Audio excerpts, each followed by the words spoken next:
certo? Voltando à explicação da análise por critério. Aqui a gente tem uma... Vou botar até bem aqui o negócio para nem apertar nessa tecla. Porque se apertar, ele para de gravar. Em relação a critérios, por exemplo, se a gente tivesse 5 critérios que a gente quisesse analisar, declividade, gerar um mapa, como se fosse um mapa de sobreposição de vários mapas. Por exemplo, tivesse um mapa de declividade, de NDVI, de cobertura, de cobertura do solo, densidade populacional e do solo. Como é que essa técnica funciona? Aqui é um site, certo? Em que a gente consegue criar a matriz, tá? E obter alguns dados. Então, nesse site aqui, eu botei 5 critérios, certo? E foi eu que coloquei todos esses de declividade. Isso vai de acordo com o que você vai estar fazendo. Então, ele vai perguntar aqui, em relação à declividade e NDVI, eles são iguais? Se são iguais, você coloca aqui 1. Se eles não se comportam, se eles não são tão importantes, por exemplo, no caso daqui que seria o que a gente quer é o risco de inundação de uma área. Ele quer saber qual é a importância, qual o peso da declividade e do NDVI. Eles têm pesos iguais? Tem a mesma importância? Se tiver pesos iguais, coloca 1. Se declividade tiver 2 vezes mais importância que NDVI, a gente coloca 2. 3 vezes mais, 4, 5, enfim, assim por diante, né? Aqui a gente seleciona qual que tem mais prioridade, se é a declividade e importância, ou se é declividade e NDVI, enfim, 2 pares de temas que você está analisando. E aí, a gente vai colocar aqui, qual mais é importante, certo? A gente seleciona o mais importante, aqui a gente diz qual o mais importante. E se forem iguais, a gente coloca aqui 1. Aí a gente faz o cálculo, né? A gente calcula, aqui eu já tenho um formado, né, de um exemplo que tem no YouTube, inclusive eu vou disponibilizar, é um videozinho rapidinho que ele explica de forma bem rápida como fazer no QGIS. Lá no final eu vou mostrar para vocês. Ele usa o uso do solo, cobertura, pedologia, e aqui ele colocou qual mais era importante. Nenhum desses ele colocou com iguais importâncias, certo? Ele colocou pesos diferentes. No caso aqui, o uso do solo, ele é mais importante que a cobertura vegetal e ele tem um peso 3 vezes maior do que o da cobertura vegetal, certo? Enfim, aí aqui ele usou vários critérios, né? E aqui você vai completar, vai calcular, certo? E você vai chegar a prioridades, né? Para o meu trabalho. A prioridade é essa informação que a gente vai ter, certo? O uso do solo tem que qual a porcentagem de prioridade para minha pesquisa, para o meu resultado?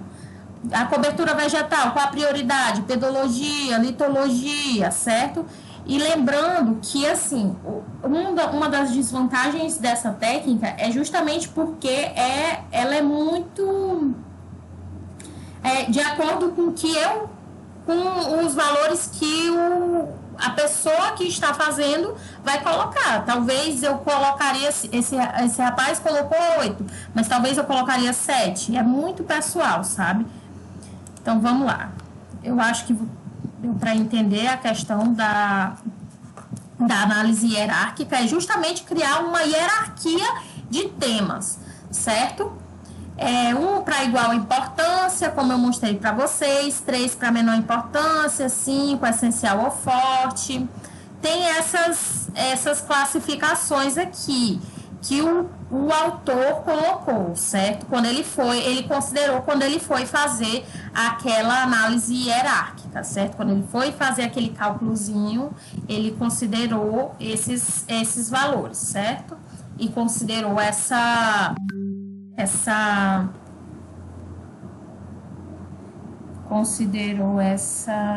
eu só ver se foi a menina que falou comigo.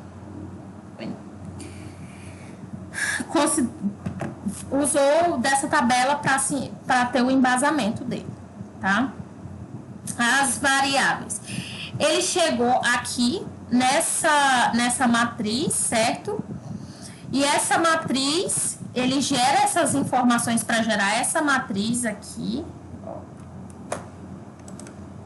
que inclusive no exemplo, ele mostra que a matriz, ó, aqui tá a matriz, tá? E aqui corresponde ao uso do solo, ao uso do solo. Aí você tem como ver o uso do solo em relação à cobertura vegetal, o uso do solo em relação à pedologia, certo? Então, se cria uma matriz e a partir dessa matriz a gente tem esse outro cálculo, né? Que a gente chega a esses valores, que vai ser importante para a gente ver se está de acordo, né? Se está aceitável, se a técnica está aceitável ou não, tá? Enfim, chegou nesse valor, está um valor aceitável, então você pode ir para frente, pode continuar, não tem nada errado com a sua tabela, com a sua matriz hierárquica, certo? Os materiais e métodos, né, que foi utilizado, é justamente a escolha. Primeiramente ele começa falando da escolha do local, que foi o município de Uberlândia, que possui, em Minas Gerais, que possui 699.097 habitantes em 2020, segundo o censo de 2020, possui uma área de 4.115 quilômetros quadrados e uma densidade demográfica de 146 habitantes por quilômetro quadrado, tá? Materiais e métodos. A bacia hidrográfica na qual o município faz parte, ele também mostra a bacia hidrográfica que ele utilizou. Ele explica que é a bacia do rio Uberabinha, com extensão de 118 quilômetros, localizada no Triângulo Mineiro, que nasce em Uberaba, atravessando a cidade de Uberlândia e Tapaciguara, e deságua no rio Araguari. Essa cidade ela sofre com recorrentes inundações em determinado período do ano, especialmente nos anos de novembro a março, certo? Que é o período chuvoso para lá. No trabalho ele também fala do fluxograma, né, das etapas, como foi que ele fez como foi que ele dividiu as etapas. Ele fez a avaliação e definição dos fatores de influência, a implementação do SIG e ponderação dos fatores de influência. Aí ele gerou a matriz de decisão, que é aquela matriz que eu mostrei, o vetor dos pesos, o HP, realizou a álgebra de mapas e gerou o mapa de áreas suscetíveis a inundações e alagamentos, certo?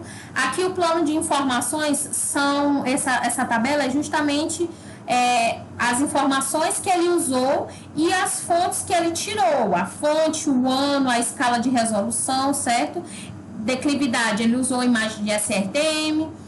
A área urbana que ele utilizou foi o setor censitário. Não foi um tema para gerar a matriz, mas foi um tema para embasar a pesquisa, certo? Então, ele utilizou declividade, utilizou NDVI, né? Usando o software QGIS, utilizou uso e cobertura do solo com dados do IBGE, densidade urbana com dados do IBGE e o mapa de solos da Embrapa, de 2017, certo? Eu queria mostrar para vocês como que é no QGIS, tá? Esse é um plugin que dá para a gente fazer, né, essa técnica de análise, para a gente fazer essa análise. Então, esse plugin bem aqui, e ele tem esse nome aqui, a gente vai, seleciona Next, e aqui, ó, tá as variáveis. Esse foi o exemplo que eu vou colocar aí disponível para vocês analisarem. É um vídeo curtinho, de 10 minutos, é um vídeo muito bom. Ele explica bem, tá? E aqui ele pede para você escolher quais parâmetros que você quer, né? Que no caso, se fosse no caso dessa pesquisa, seria NDVI, declividade, esses temas aqui, ó, peraí. Esses temas aqui que eu falei para vocês: declividade, NDVI, cobertura, densidade urbana e solos. Então, ele colocaria, aqui estaria as camadas, né? Você ia inserir as camadas aqui, e daqui você ia abrir o plugin e selecionar todos os que você queria. Aí, o plugin, ele gera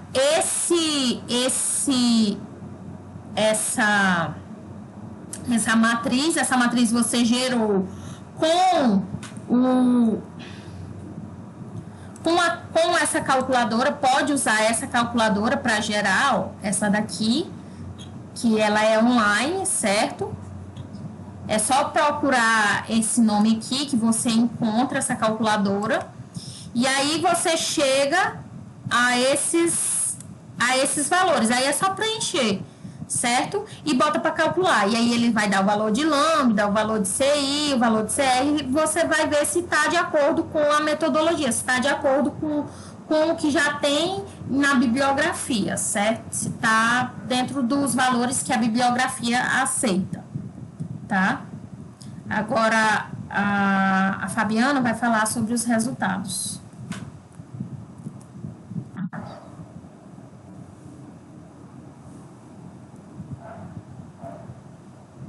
Fabiana? Tá sem aula. Na pesquisa, um deles foi o fator de declividade, onde o mapa de declividade, como mostra na figura, fator de declividade, né? O mapa de declividade, como mostrado na figura 5, foi gerado através de uma ferramenta do QGIS, com base na imagem de radar do SRTM, né? Que posteriormente a geração de declive, a mesma passou por um processo de normalização, onde os dados foram escalados de 0 a 1, e em seguida os valores nesse intervalo foram reclassificados em função da classificação sugerida pela Embrapa, né, em porcentagem, que de 0 a 3% é plano, de 3 a 8% é suave ondulado, de 8% é forte ondulado, de 45% a 75% é montanhoso e 75% é escarpado.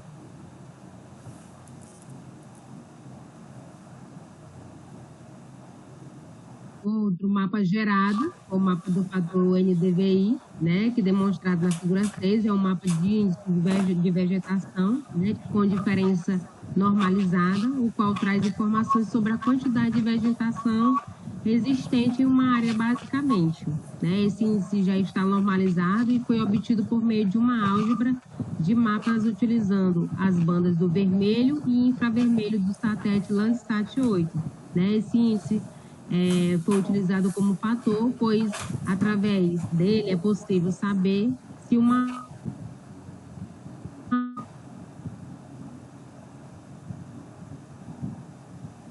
área possui ou não uma vegetação e qual a sua densidade ou quantidade, permeabilizada por concreto, asfalto, o que facilitaria a permeabilidade e o escoamento das águas das chuvas.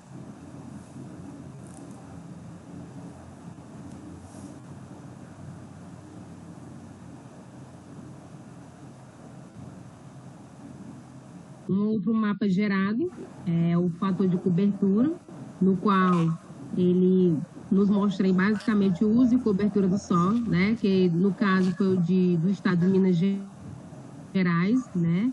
Retirado do IBGE, onde foram dados pesos para cada tipo de uso e cobertura do solo, de acordo com o conhecimento de especialistas, né? Que não foram realizados cálculos de permeabilidade. Para a área urbana, foram encontradas as seguintes classes, né? Atribuídos os respectivos pesos: área artificial, área agrícola, pastagem com manejo, mosaico de ocupações em área florestal, silvicultura e mosaico de ocupação em área campestre. E quanto mais próximo de 0, menos permeável. E quanto mais próximo de 1, mais permeável. Outro mapa gerado foi o mapa fator solo, né? Que foi gerado com base no mapa de solos da Embrapa, onde para cada tipo de solo foi atribuído um peso, com base também na opinião de especialistas, né? Latossolo vermelho amarelo, latossolo vermelho escuro, gelissolo, pouco úmico, latossolo roxo, sendo que quanto mais próximo de 0, menos permeável, mais próximo de 1, mais permeável.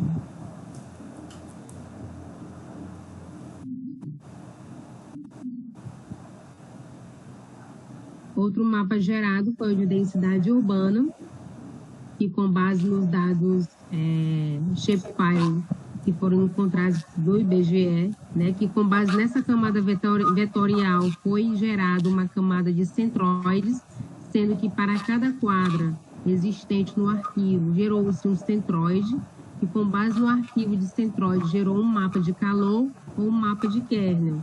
E de forma simples, o mapa de kernel é uma alternativa para análise geográfica do comportamento de padrões. Nesse mapa é plotado, por meio de métodos de interpolação, a intensidade pontual de determinado fenômeno em toda a área de estudo.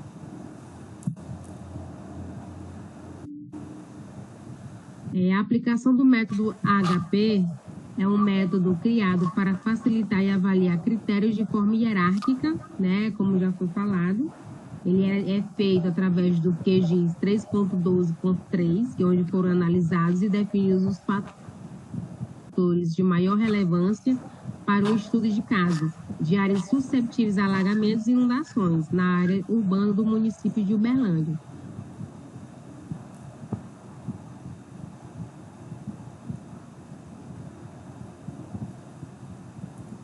Vai passar, Fabiano? De alagamentos e inundações. Podemos perceber que a partir da escala de valores para a correlação pré-definidos de 1 a 9, né, sendo o valor 1 equivalente a 1 importância e o valor 9 a maior importância de um fator sobre outro.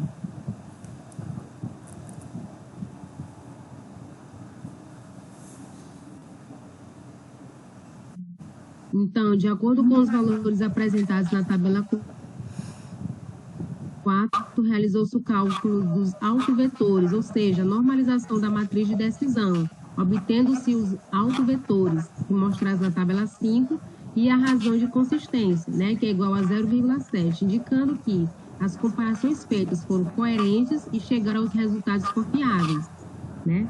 E então, nós podemos perceber, a partir desta tabela, que os pesos da tabela 5 e dos mapas de fatores mostrados no item 3.2 foi realizada a álgebra de mapas, multiplicando cada um dos pesos pelos seus respectivos fatores, obtendo assim um mapa de áreas susceptíveis a alagamentos e inundações.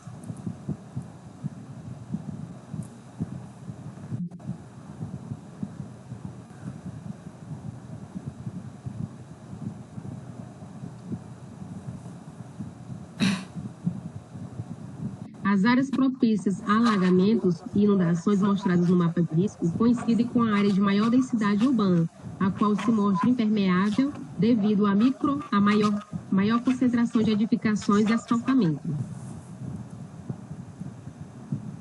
A conclusão do trabalho é justamente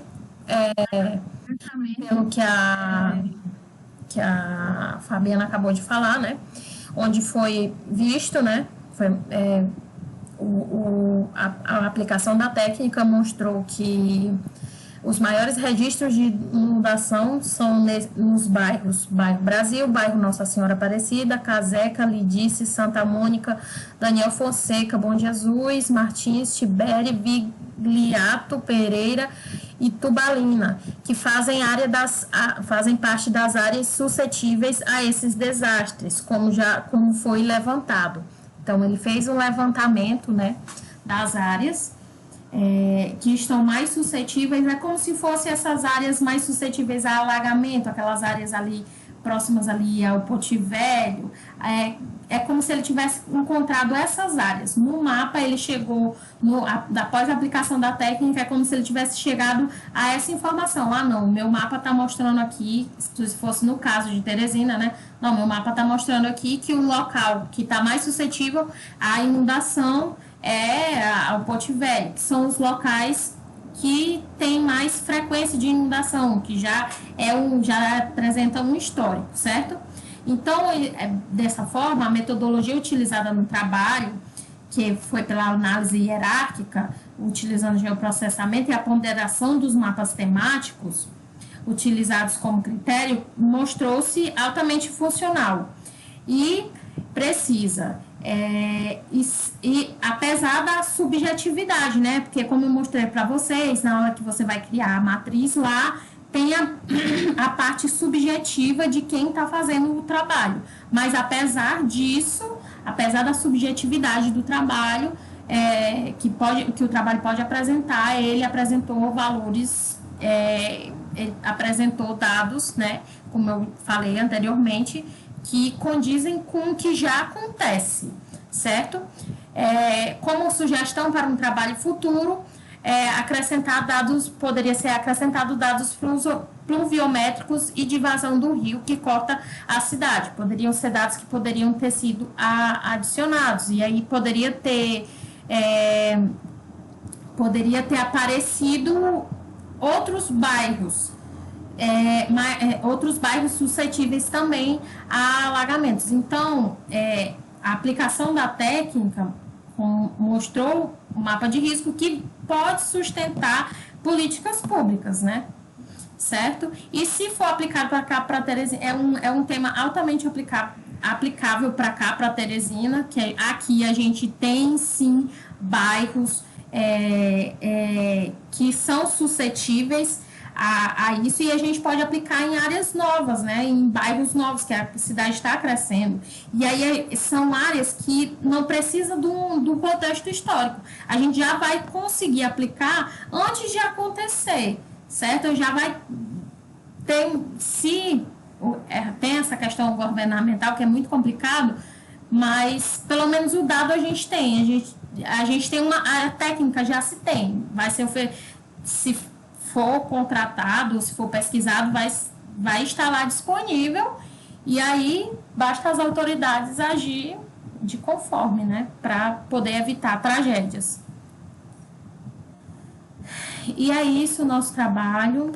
Muito obrigada, e mais uma vez eu peço desculpas por não poder estar presencialmente apresentando o trabalho, e agradeço a compreensão.